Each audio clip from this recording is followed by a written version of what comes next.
आकाशवाणी इम्फाल नयनी देवी ने पाव पाजरी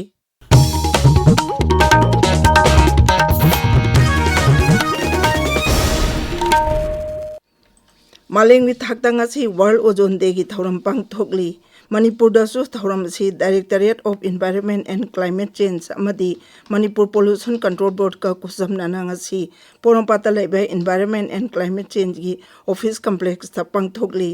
United Nations ना पीबा अंधक चही की हिरमना from science to global action हाइबसिनी थौरम अदुदा मणिपुर पोल्यूशन कंट्रोल बोर्ड के एक्सपर्ट हेल्थ सर्विसेज के expert environmental science DM university directorate of environment and science की म्यूजिंग एनवायरमेंटलिस्ट सिंह अमदी पौमी सिंहसु सरुक यारी थौरम असिदा क्लाइमेट चेंज अमदी air pollution ozone depleting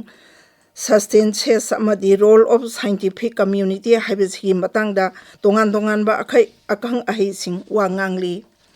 Liangmai Imphal market अजी इम्फाल वेस्ट की आइडियल क्लब सगुल बंदा हानगी मुख्यमंत्री नोंथोंबम बिरेना हांगदोखरे हांगदोपगी थौरमदा हानगी मंत्री अवांगबो न्यूमाई एमएलए सापंग कुंजकेश्वर लियांगमई नागा काउंसिल की प्रेसिडेंट आर मचुंदौबो अमदी लियांगमई इम्फाल मार्केट कमिटी की चेयरमैन केएस सिंखई लुवांगसा सरुक याखी उखुल लम्बी की नेशनल हाईवे 202 की यांगंग पोकपी उखुल सोइथार मदी मराल खुलेंदा हौखिबा नुमित खरनी असिदा नोंग कन्ना ताबदगी मफम कुनिथोयदा चिंगनि काइबगी थौदोक थोखरबा मतुंगदा हौजिक सेंगदोकपगी थबक चथरी हौजिक मफम कुनिथोयदि सेंगदोकपा लोइरे हाइना उखुल जिला की डेपुटी कमिश्नर दगी फंगबा पाव अमना हाइरी मेघालय की मुख्यमंत्री कोनाट के संगमागी मंत्रिमंडल अहोंब खर लेरगनी नुथिल पुंग मंगादा मेघालय की राजभवन पांगथोकदबा मिफम हानागी मंत्री मरी सिंदोक सिंजिन तौरगनी हाइरी हौजिक मंत्री ओइरिबा यूनाइटेड डेमोक्रेटिक पार्टी की मियोय अनी बीजेपी की हिल स्टेट डेमोक्रेटिक पार्टी दगी सिंदोकपा सिदा यावरबा याय गृह मंत्री Amit Shah anti narcotics task force की राज्य यूनियन टेरिटोरीज की मकोक थोंबसिंगी अनी सुबह जाति थाकी मिफम असी न्यू दिल्ली पांगथोकली थौरम वांगांगबदा गृह मंत्री अमित शाह हाई हौजिक सनाम मुक्त भारत अभियान की सरुक अमा ओइना लेबाक असिगी जिला 452 की मियोय कोटी 10 अमदी महिलोइसंग लाख 3 निसागा मरी लेनबा तोंगान तोंगानबा कैंपेन के चथरी नुमित निनी चथगदबा मिफम असिना प्रधानमंत्री नरेंद्र मोदी की ड्रग फ्री इंडिया की वाकलोन माई पाकहनबा अमसुंग मसिबु माई पाकनबा होनबदा पाइकटकदबा थबक थौरमसिंगी मतंगदा अचौबा फंबाक अमा पीरगनी नार्कोटिक्स कंट्रोल ब्यूरो न सिंधुना पांगथोक लिबा मिफम असिगी हिरमदी यूनाइटेड रिजॉल्व शेयर रेस्पॉन्सिबिलिटी हाइबसिनी मिफम असिदा लेबाक असिदा ड्रग थिंगनबा होनबदा तोंगान तोंगानबा स्टेक होल्डर सिंग पाइखलिबा थबक सिंग कुपना येंसिंदुना खनरबा तुंगदा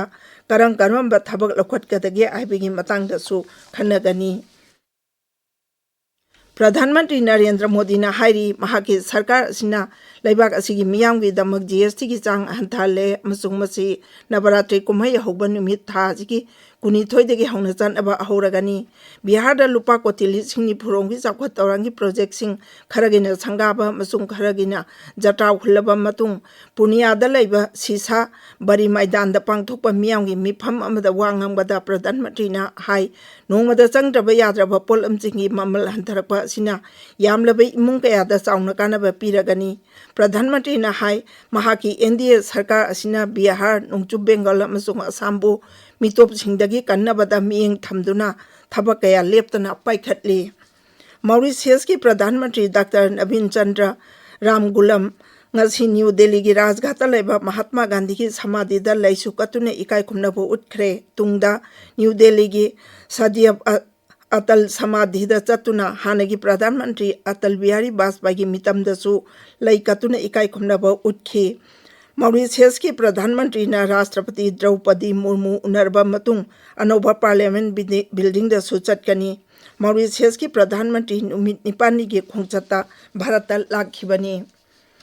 China pangthokliba World Speed Skating Championship 2025 Bharat ke sanaroi ani sana ki takaman laure. Junior category da meter lising amagi sprinter Chris Sharma amadi senior category da meter lising amagi sprinter sana ki takaman panggibani. Sana ki takaman panglakpada Pradhan Mantri Narendra Modi Mansukh Mandavia amadi atai luchingba kayana nungai ba phungdoragli pauloi jare.